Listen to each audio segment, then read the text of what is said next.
캄캄한 밤, 브라질의 어느 깊은 숲속. 수색대가 후레쉬로 앞을 비추면서 뭔가를 찾으며 앞으로 나아가고 있습니다. 타닥타닥 풀 밟는 소리, 수색견들이 코를 킁킁거리고 헥헥대는 소리만 울려 퍼지고 있는데요. 긴장감 가득한 이 숲에서 대체 사람들은 뭘 찾고 있는 걸까요? 오늘은 브라질에서 실제 있었던 사건에 대해서 알아보려고 하는데요. 단순 스캔들 내지는 불륜 사건에서 시작해 마지막에는 정말 역대급 끔찍한 일로 끝이 나게 됩니다. 다큐멘터리 한 편 보시듯이 이 사건 관련 인물들의 일대기를 쭉 들어주시면 좋을 것 같고, 어디서부터 꼬인 건지, 어디서부터 잘못된 건지 한번 짚어보면서 스토리를 따라와 주시면 좋을 것 같습니다. 1984년 12월 23일, 브라질의 어느 빈민가에서 한 남자아이가 태어납니다. 아이의 이름은 브루누. 이 브루누는 태어난 지 3개월 만에 부모에게서 버려져 외할머니 손에 자라게 되는데요. 빈민가에 사는 데다 아무래도 경제활동을 활발하게 할 수 있는 나이대에 엄마 아빠가 없으니까 당연히 아주 가난했습니다. 아이를 이렇게 책임감 없이 버린 걸 보면 알 수 있듯이 이 브루누의 어머니도 아버지도 별로 그렇게 썩 질이 좋은 사람들이 아니었어요. 엄마는 마약을 하고 누군가한테 막 총을 쏘기도 했다고 하고, 아빠는 또 강도 혐의로 체포돼서 감옥에 갔었는데 나중에 또 강도짓을 하다가 결국에 죽임을 당했다고 해요. 과연 이 브루누라는 아이는 잘 자라날 수 있을까요? 지긋지긋하던 가난에서 벗어나기 위해 브루누는 축구를 시작합니다. 의외로 뛰어난 선수들 중에 어린 시절 가난이 너무 싫어서 빵을 얻어먹기 위해, 아니면 이름을 알려서 돈을 벌기 위해 이런 이유로 운동을 시작한 선수들이 꽤 있죠. 브루누도 마찬가지였던 겁니다. 그는 빈민가에서 힘겹게 자랐지만 몸집도 크고 아주 강인한 사내로 자라났어요. 무려 키 190cm에 몸무게는 93kg에 달했습니다. 이런 뛰어난 신체 조건과 운동신경, 순발력으로 이미 성인이 되기 전부터 지역의 여러 유스팀에 소속돼 눈에 띄는 선수로 떠올랐는데요. 여기는 축구 명가 브라질이잖아요. 근데 그 안에서도 이렇게 두각을 드러냈던 거죠. 얼마나 뛰어난 선수였는지 감이 오시죠? 그는 타고난 골키퍼다라는 찬사를 받으며 자신의 이름을 세상에 알리기 시작합니다. 몸값도 점점 오르고 명문 팀들에서 그의 이름이 자주 거론되곤 했어요. 하지만 브루누의 이 훌륭한 커리어를 본인의 인성이 받쳐주질 못합니다. 학생을 때려서 연행된 적도 있었고, 도로에서 운전을 하다가 또 문제를 일으키기도 하는데요. 축구팀 내에서는 코치와 마찰을 빚기도 했고, 경기장 바깥에서는 또 이 여자 저 여자를 만나고 다니면서 온갖 구설수에 오르내립니다. 한편 브루누처럼 빈민가에서 태어난 또 한 사람이 있었어요. 엘리자 사무지우라는, 이번엔 여자아이입니다. 엘리자는 어린 시절을 빈민가에서 아버지랑 친할머니 두 사람과 함께 보냈어요. 근데 이 아빠가 또 대단한 바람둥이였다고 합니다. 엘리자의 엄마는 엘리자를 데리고 자신의 남편을 떠나고 싶어 했어요. 근데 엘리자의 아빠가 너 엘리자 데리고 나가려면 가. 근데 산채로 데려가진 못할 줄 알아. 이렇게 으름장을 놓았다고 합니다. 결국 엘리자의 엄마는 엘리자를 그 집에 두고 자기만 도망쳐 나갈 수밖에 없었다고 해요. 이후 엘리자의 아빠는 또 다른 여자랑 결혼을 했고, 그 결혼 생활을 하면서도 또 옆집 여자까지 임신을 시키기도 했답니다. 정말 막장이죠. 너무나 가난했고 엄마도 없었고 아빠는 또 개차반이었지만 엘리자는 어린 시절부터 아주 밝고 쾌활했다고 합니다. 힘들게 살면서도 웃음을 잃지 않았대요. 또 그녀는 운동도 좋아해서 강에서 놀거나 풋살을 하는 걸 참 좋아했다고 합니다. 엘리자도 이 풋살을 할 때는 늘 골키퍼 역할을 하곤 했는데요. 헐렁한 반바지에 큰 티셔츠를 입고 머리를 질끈 묶고는 이렇게 공을 항상 들고 다니면서 길 한복판에서 친구들이랑 축구를 했다고 합니다. 브라질 빈민가의 풍경이 머릿속에 그려지는 것 같죠. 그녀 역시 훌륭한 골키퍼였다고 해요. 겁이 하나도 없었다고 합니다. 혹시 공에 얼굴을 맞지 않을까 이런 걱정도 전혀 하지 않았다고 해요. 엘리자는 좀 더 넓은 세상으로 나가 여성 골키퍼로서 성공하고 싶었습니다. 돈도 많이 벌고 싶었고 유명해지고 싶었어요. 그렇게 집을 떠나 도시로 갔지만 동네에서 풋살하던 실력으로 성공하기란 어림도 없었죠. 물론 뛰어난 운동신경을 갖고 있긴 했지만 따로 정식으로 훈련을 받은 적도 없고, 또 여러 경제적 지원 같은 것들도 필요했는데 인맥도 하나도 없었거든요. 게다가 경쟁자들도 너무 많았습니다. 하지만 엘리자에게는 젊고 아름다운 신체가 있었죠. 그러니까 막 성인 비디오 찍고 이런 사람들한테서 이런저런 제의를 좀 받게 돼요. 그렇게 엘리자는 돈을 벌기 위해서 자신의 육감적인 몸매를 드러내며 이상한 그런 성인용 영상들을 몇 편 찍게 됩니다. 일명 콜걸이라고 불린 일도 잠시 했다고 해요. 하지만 곧 이런 모든 것들이 자기한테는 맞지 않는다는 걸 깨닫고 다 관두게 됩니다. 그렇게 시간이 흘러 엘리자는 24살의 매력적인 여성이 되었고, 처음에 등장했던 그 축구선수 브루누는 사생활 문제가 좀 많긴 했지만 그래도 골키퍼로서 한창 주가를 올리고 있었어요. 플라멩구라는 팀에서 뛰고 있던 그는 골을 잘 막기도 했거니와 본인이 직접 키커로 나서서 골을 넣기도 하는 등 정말 엄청난 활약을 합니다. 그의 광팬들도 점점 더 늘어났어요. 그러던 어느 날 리우데자네이루에서 한 파티가 열립니다. 축구 선수 브루누와 그의 친구들이 다 함께 참석한 파티였는데, 이 자리에서 브루누와 엘리자가 서로를 처음으로 보게 됩니다. 당시 브루누가 우통을 이렇게 벗고 있었다고 하는데, 엘리자는 와, 저 남자 몸이 진짜 멋지다 라고 생각했었다고 해요. 그렇게 은밀한 시선을 주고받던 두 사람, 서로에게 점점 더 관심을 갖게 되고, 그날 파티에서 연이 닿아 결국 사귀게 됩니다. 그렇게 두 사람이 서로 꽤 진지한 관계로 발전해 가던 2009년 8월, 브루누는 우상과 함께 점심 먹기라는 이벤트에 초대가 됩니다.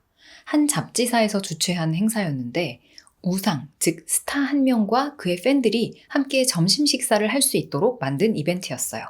브루누는 거기에 우상으로 참여를 하게 되는데요.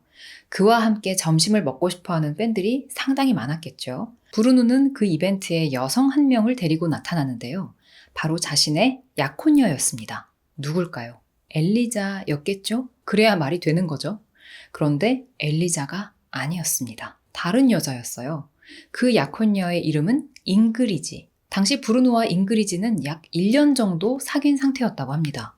그리고 그 자리에서 브루누는 모두에게 약혼녀를 공개한 거죠. 잡지사에서 연 행사기 때문에 당연히 온갖 카메라로 다 촬영을 하고 있었는데, 거기 당당하게 자기 약혼녀를 데리고 나타나서 팬들이랑 점심도 먹고 기념 촬영도 했던 거예요. 어쩌면 이 이벤트가 모든 사건의 시작이었을지도 모르겠습니다. 엘리자는 이 기사를 보고 브루누에게 약혼녀가 있다는 사실을 알게 됐어요. 내가 사귀고 있는 남자친구가 약혼을 했다는 걸 신문을 보고 알게 된 거죠. 엘리자는 브루누가 바람을 피웠다는 사실에 눈이 뒤집힙니다. 근데 여기서 또 하나의 반전. 브루누는 엘리자랑 사귀면서 잉그리지와는 약혼을 한 상태였잖아요. 근데 또 다른 여성, 다야니라는 여성하고는 결혼을 한 상태이기도 했습니다. 이 다야니라는 여성과 브루누는 어린 시절 같은 동네에 살았는데, 두 사람은 2004년 5월에 결혼식을 올렸습니다. 이 다야니의 말에 따르면 브루누는 굉장히 다정하고 사려 깊은 남편이었대요. 그런데 명성을 조금씩 얻기 시작한 순간부터 브루누가 정말 많은 여자들이랑 바람을 피우기 시작했다고 합니다. 한 번에 7, 8명과 만났다는데, 그러니까 총 바람 피운 횟수가 7, 8번이라는 게 아니고 한 번에 7, 8명이랑 동시에 만났다고 해요. 이 사건 속에 등장한 다른 여성들의 캐릭터는 잘 모르겠지만, 제가 앞서 소개드렸던 엘리자만큼은 굉장히 당차고 겁이 없는 씩씩한 성격의 20대 여성이었습니다. 세상의 주목을 받는 것도 그렇게 별로 두려워하지 않았어요. 그녀는 다른 여자들처럼 가만히 있지 않았습니다. 바로 언론사를 불러서 인터뷰를 해요. 브루누는 저한테 정말 잘해줬었는데 어느 신문에 그가 다른 여자를 사귄다는 기사가 났더라고요. 너무 화가 나서 알리기로 했죠. 제가 임신했다는 사실을요. 그렇습니다. 엘리자는 브루누의 아이를 임신한 상태였던 거예요. 어느 날 술을 마시고 막 구역질이 나서 임신 테스트를 해봤더니 결과가 그렇게 뜨더랍니다. 자신의 임신 사실을 알게 되자마자 엘리자는 브루누한테 얘기를 했고, 이 아이를 낳고 싶다라는 뜻을 밝힙니다. 브루누도 그러라고 오케이를 했고, 그렇게 두 사람은 계속 만남을 이어왔어요. 브루누는 아마 엘리자가 조용히 그냥 아이를 낳고 살 줄 알았겠죠? 엘리자 역시 브루누가 다른 여자를 만나는지 몰랐을 거고요. 하지만 이 상태에서 브루누가 갑자기 약혼녀를 세상에 공개했고, 그래서 엘리자도 세상에 자기 임신 사실을 공개해버린 겁니다. 엘리자가 이렇게 나오자 브루누는 자기가 한 짓은 생각 못하고 엘리자한테 막 성질을 부리기 시작해요. 엘리자는 불과 며칠 전까지 모든 게 멋지고 근사했었는데 브루누가 갑자기 이성을 잃었다. 전화도 안 받고 나한테 꺼지라고 했다. 어떻게 해야 될지 모르겠다. 이런 내용의 인터뷰를 합니다. 당시 선수로서 잘 나가던 브루누는 엘리자가 자신의 명성에 먹칠을 했다고 생각했어요. 그 이전에 자신이 저질렀던 폭행 사건 같은 건 생각도 못하고 엘리자한테만 모든 그 분노의 초점을 맞춘 거죠. 나중에는 어떤 신문 한 켠에 엘리자에 관한 기사가 쭉 나고 그 바로 옆에 브루노가 이 여자는 미쳤어요. 난 아이 아빠가 아니에요. 라는 인터뷰를 한 게 실리는 지경까지 갑니다. 서로에 대한 지저분한 비난과 싸움이 시작된 거죠. 브루누는 엘리자를 매춘부라고 비난하기도 하고 자기 아이가 아니라 다른 남자와의 사이에서 낳은 아이일 수도 있다고 추측하기도 합니다. 또 엘리자가 아이를 이용해서 돈을 챙기려 한다고 주장하기도 했어요. 브루누는 말썽 부리고 다니는 이미지가 있긴 했지만 어쨌든 상당한 실력과 인기를 가진 유명한 축구 선수였고 또 스포츠 스타로서 돈을 많이 벌기도 했습니다. 여러 이익 때문이기도 했지만 어쨌든 그의 뒤에는 그를 보호하려는 구단도 있었고요. 20대의 엘리자는 브루누와 브루누의 팬, 구단, 그리고 브라질 사회의 뿌리 깊은 성차별 구조, 이 모든 것에 홀로 맞서야 했습니다. 이런저런 이유로 엘리자가 하는 이야기는 별로 진지하게 받아들여지지 않았는데요.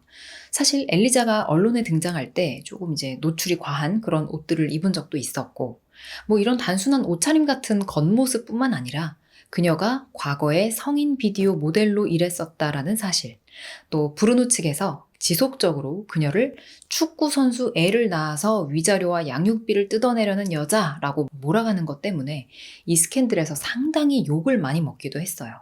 인터넷상에서 실제 그녀에게 달렸던 악플들을 보면 엘리자 사무지우도 원래 축구를 하고 싶었대. 장래성이 없어서 축구를 관뒀다고 하더라. 근데 축구 선수의 아이를 낳는 건 장래성이 있냐? 그 여자는 성인 배우였어. 잠깐의 명성을 노리는 듯 실패한 매춘부, 꽃뱀일 뿐이야. 불쌍한 브루누.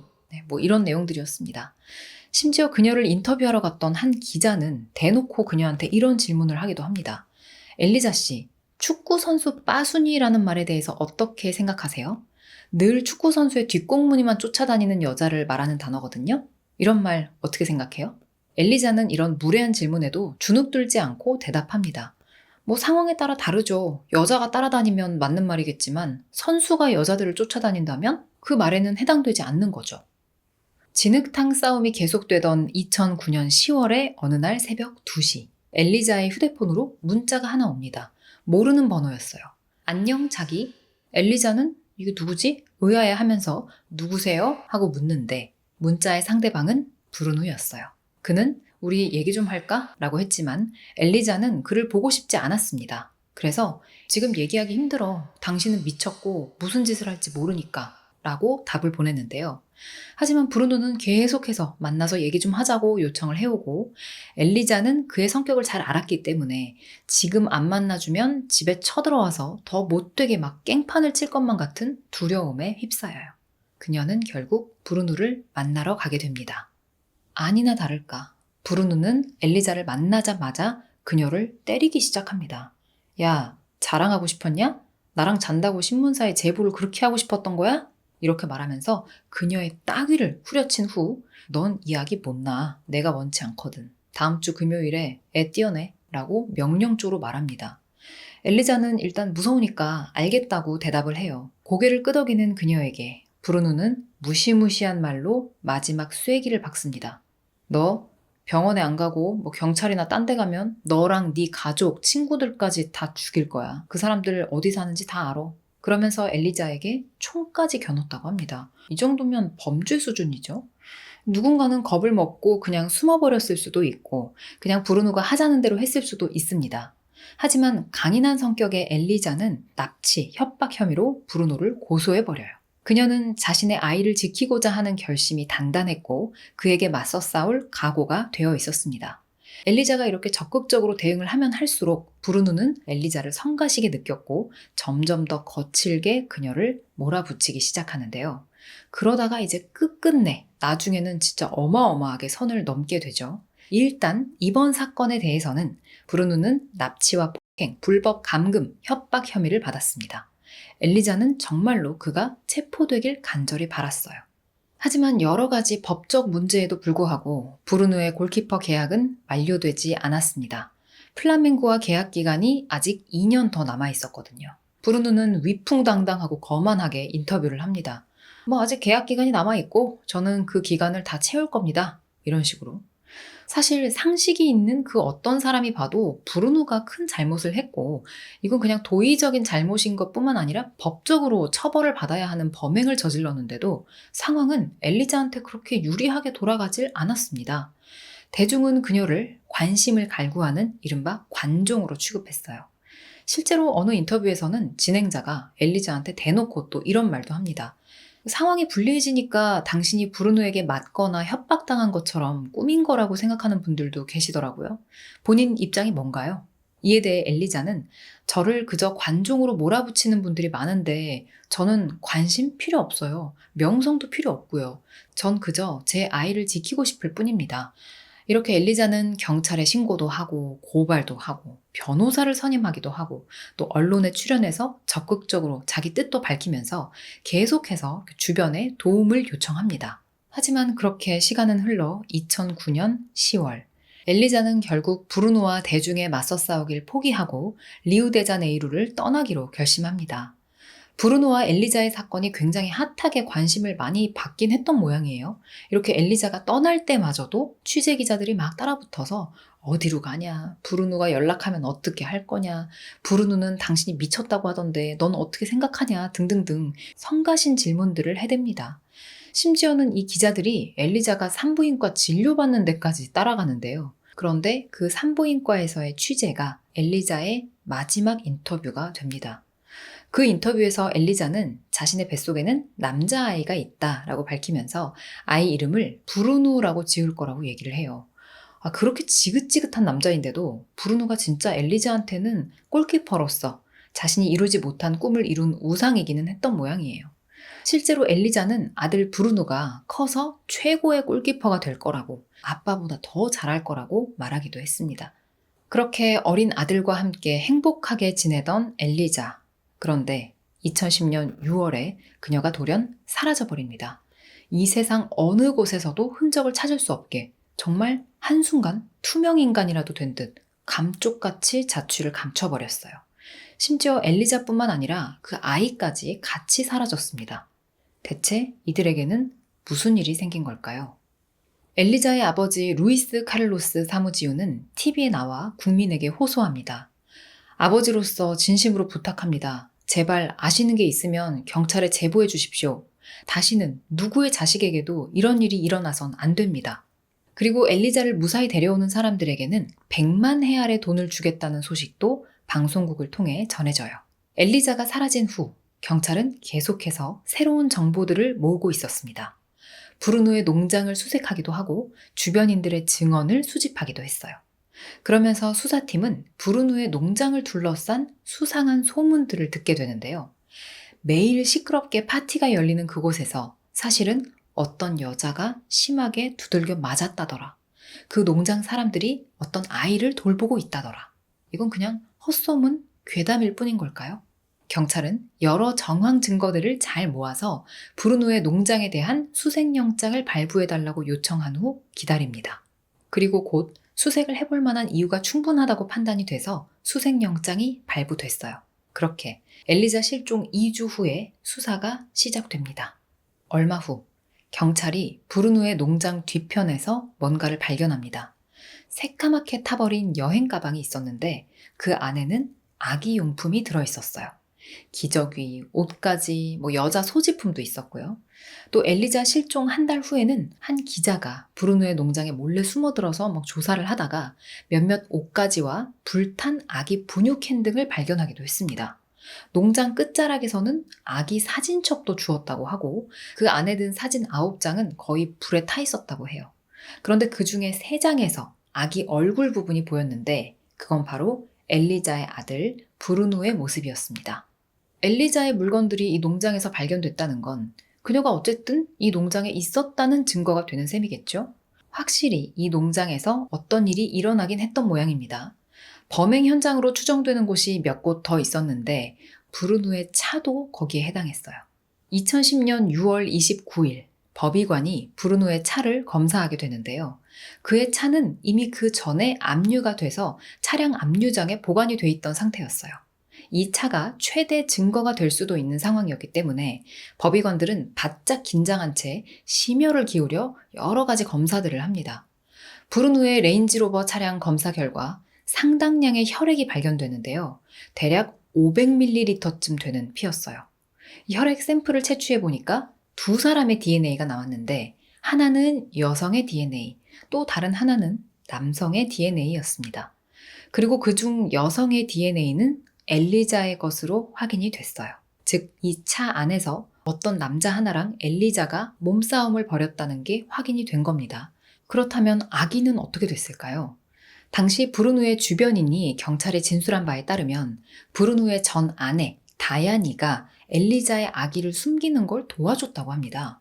브루누의 여자가 워낙 많았어서 좀 헷갈리실 수도 있는데 맨 처음에 그 빈민촌에서 같이 자라서 결혼식까지 올렸던 아내가 하나 있었죠. 그녀가 바로 다야니입니다. 브루누가 수없이 바람을 피우고 이제는 별거를 하는데도 왜 그때까지도 브루누의 일에 이렇게 관여를 하고 있었는지는 모를 일이지만 어쨌든 다야니는 엘리자의 아기를 숨긴 혐의로 경찰서로 불려가요. 경찰서장이 묻습니다. 다야니 씨, 아기 어디 있어요? 엘리자는 어디 있어요? 다야니는 엘리자가 어디로 갔는지는 정말 몰랐다고 해요. 하지만 사실 아기의 행방은 알고 있었습니다. 처음에는 덜컥 겁이 나서 그냥 막 모른다고 잡아뗐다고 해요. 그런 그녀를 경찰이 설득하기 시작합니다. 다야니 씨, 엘리자는 지금 어디 가서 이미 죽었을 수도 있어요. 그 아기도 위험한 상황이에요. 당신이 알고 있는 게 있으면 빨리 우리한테 말을 해줘야 됩니다. 결국 다야니는 아기가 어디에 있는지 경찰한테 말을 해요. 아이는 빈민가에서 발견이 됐습니다. 그 아기가 누구 아이인지도 모르고 뭔 일로 여기까지 온지도 모르는 사람이 그냥 영문도 모른 채 맡아서 돌보고 있었어요. 그렇게 다행히 아빠와 같은 이름을 가진 브루누라는 아기는 무사히 구출이 됩니다. 아이가 발견됐다는 소식이 전해지자 아이의 할아버지, 즉 엘리자의 아버지인 카를로스가 나타나요. 멀리서 비행기를 타고 그의 부인과 함께 바로 날아옵니다. 아마 한 3-4번째 부인일 거예요. 두 사람은 그렇게 아이를 무사히 받아서 데려가는데 이때 또 엘리자의 친엄마도 등장을 해요. 젊은 시절 자신의 남편이 두려워서 딸 엘리자를 그냥 집에 두고 도망쳐 나왔었던 그 친엄마. 그녀는 이제 용기를 내서 손자의 양육권을 요구합니다.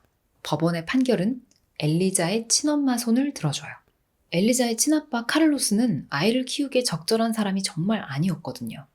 젊었을 때도 그렇게 결혼했다, 헤어졌다를 반복하고 옆집 여자까지 임신시키고 했던 그는 다 늙어서도 또 강간죄로 징역형을 선고받았습니다. 이렇게 해서 아이는 친할머니 손에 키워지게 돼요. 4개월 된 아기를 데려다 다른 사람에게 넘겨준 혐의로 브루누의 전 부인 다야니가 체포됩니다. 수사팀장은 생각해요. 근데 애초에 아이가 왜 이 여자한테 전해진 걸까? 아이 엄마는 또 대체 어떻게 된 걸까? 기자들 역시 브루누가 경기 후에 인터뷰석에 서기만 하면 엘리자에 대해서 질문을 막 퍼붓습니다. 엘리자를 마지막으로 본 게 언젠가요? 엘리자의 아기는 누가 데려온 겁니까? 브루누는 엘리자를 본 거는 한 2-3달 전이었다라고 대답을 합니다. 아기를 보러 갔었다고. 하지만 아기를 데려가고 데려오고 한 건 자신이 아니고 자기 친구 마카항이라고 그에게 가서 물어보라고 반복해서 대답을 해요. 자, 여기서 등장한 인물 마카항. 그는 어릴 적 빈민가에서 브루누와 함께 자란 중마고인데요. 단순히 친구 관계는 아니고 약간 그의 오른팔, 신복 같은 역할을 하는 사람이라고 보는 게 더 정확할 것 같습니다. 나중에는 브루누가 선수 생활을 할 때 그를 따라다니면서 이런저런 심부름을 도맡아 하는 직원으로 취직을 하는데요. 한 스포츠 기자의 말에 따르면 그는 사실 그냥 브루누한테 있어서 호구 같은 존재였다고 합니다. 마카항의 몸에는 문신도 새겨져 있었는데 브루누와 마카항, 진정한 우정과 사랑은 영원하리 이런 문구였어요. 마카항은 브루누의 가방을 옮기고 브루누가 차에 타기 전에 먼저 시동을 걸고 에어컨을 켜두기도 하고 또 침대 정리나 맥주 사오기 같은 온갖 잔심부름을 했다고 합니다. 브루누의 말에 따르면 자신의 친구인 마카항이 엘리자의 아기를 데려다가 브루누의 전 부인인 다야니한테 줬다는 건데, 근데 이 두 사람의 관계를 생각해보면 마카항이 어떤 일을 했을 땐 브루누가 시켜서 한 게 아닐까요? 어쨌든 아기가 이동한 그 과정을 자세히 추적하다 보면 자연스럽게 엘리자의 행방에 대해서도 알게 될 수 있을 듯 합니다. 당시 다야니와 브루누는 별거한 지 꽤 됐었기 때문에 엘리자가 실종된 그 무렵에 다야니는 브루누와 같이 살지 않고 그의 농장에서 지내고 있었다고 합니다. 거기서 앞으로 살 집을 찾고 있었대요. 근데 갑자기 브루누가 와서는 그녀에게 이 아기를 돌봐라 라고 했다는 거죠. 다야니도 참 그런 게, 아니, 난 너랑 이제 곧 이혼할 사이고 이 애가 누군지도 모르는데 내가 왜 키워? 뭐 이렇게 항변을 하는 게 아니라, 근데 그럼 애기 엄마는 어디 있는데? 이렇게 묻기만 했다고 합니다. 그러니까 브루누가 대답하기를, 애 엄마는 엘리자인데 걔가 떠나면서 마카항한테 아기를 줬어. 일주일 정도만 좀 보살펴달래. 언론에서 하도 엘리자에 대한 얘기가 많이 나왔기 때문에 다야니도 이미 엘리자가 누군지 알고 있었어요. 그런데도 그녀는 브루누의 말을 곧이곧대로 듣고 엘리자의 아기를 돌봐줍니다. 그렇게 해서 결과적으로는 공범이 돼버린 거죠. 이쯤에 브루누가 한 인터뷰를 보면 너무 당황스럽지만 모든 걸 주님께 맡기고 있어요. 신이 제일 잘 아시죠. 엘리자가 돌아와서 이 문제가 해결되길 바랍니다. 정말 너무나 속상하고 슬퍼요. 이렇게 말합니다. 기자가 그녀가 살아있을까요? 하고 전곡을 찌르는 질문을 하자 그는 당연히 그러길 바라죠. 우리 모두 그걸 바라잖아요? 라고 대답합니다. 지금 상황이 굉장히 급박하게 돌아가고 있고 수사도 계속 진행 중인데 브루누는 어리석게도 계속 인터뷰에 응합니다. 그러면서 자기 딴에는 스스로를 변호한답시고 막 이 말 저 말을 하는데 그 이야기가 조금씩 바뀌어요. 그리고 수사팀은 그 인터뷰들을 적극 활용합니다. 그의 인터뷰를 녹화해서 일일이 팩트체크를 꼼꼼히 해보는 거죠. 그의 말에 일관성이 없다는 걸 증명하고 그의 주변 관리인, 농장 사람들 다 불러서 모든 얘기를 대조해보기 위해서였습니다. 그리고 드디어 그렇게 체포영장을 발부받게 되는데요. 2010년 7월 7일 새벽 5시 경찰이 브루누의 아파트로 출동합니다. 하지만 그는 거기에 없었어요. 그의 변호사는 브루누가 어딨는진 모른다고 얘기를 하는데요. 아마 곧 그가 자수를 해올 거라고 확신을 합니다. 그리고 약 12시간이 지난 오후 5시쯤 브루누와 그의 신복 마카항이 제 발로 경찰국을 찾아갑니다. 그 앞에는 엄청난 인파들이 몰렸어요. 브루누를 응원하는 사람들도 있었고 이런 살인자 우 하면서 막 야유를 하는 사람들도 굉장히 많았습니다. 브루누는 우선 넬슨 헝그리아 최고 보안교도소로 이송이 됩니다. 거기서 재판날까지 기다려요. 그리고 드디어 재판날. 그를 법원까지 이송하기 위해서 마치 무슨 특수작전이라도 수행하듯 엄청난 차량들이 따라 붙습니다. 법원에 도착해서 1차 공판이 시작되는데 브루누 측 변호사는 이런 주장을 펼칩니다. 브루누의 집을 샅샅이 뒤져봤지만 아무것도 안 나왔습니다.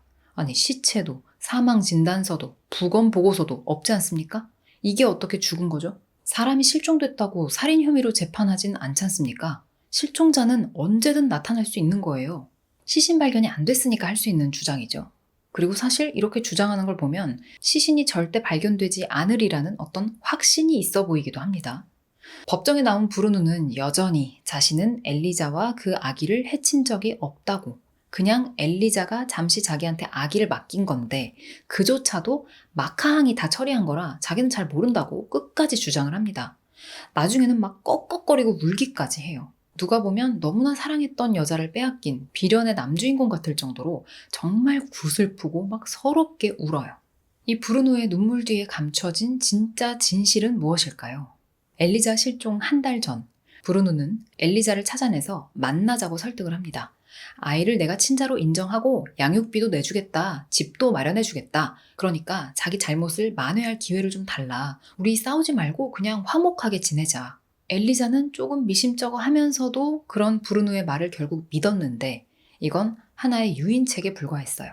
일단 브루누는 그녀에게 친자 확인을 한번 해보자고 합니다. 당시 아이는 생후 2개월. 엘리자는 자기 아들이 브루누의 친자로 확인이 되고 아기와 다 같이 이렇게 시간을 좀 보내면 브루누가 아이를 정말로 좋아하게 될 거라고, 부성애라는 걸 느끼게 될 거라고 생각했다고 합니다. 그래서 엘리자는 브루누가 오라는 곳으로 가서 머물라고 한 호텔에 머무르게 돼요.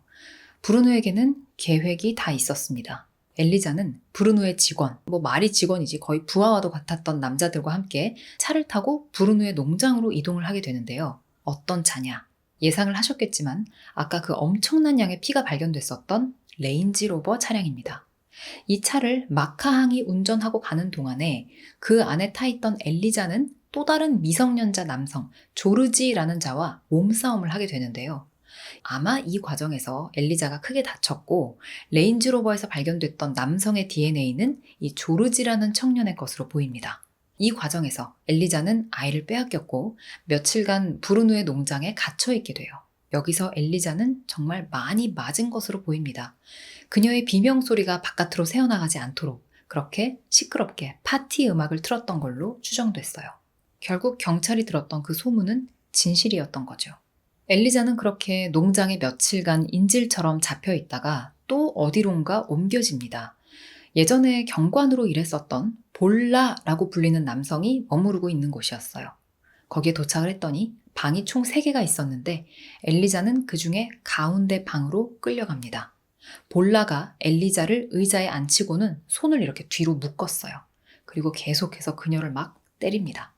엘리자가 맞다가 저 진짜 더는 못 맞겠어요 하고 기진맥진한 상태로 말하자 볼라가 그녀의 귀에다 대고 소름 끼치게 속삭입니다. 근데 너 이제 더 안 맞아도 돼.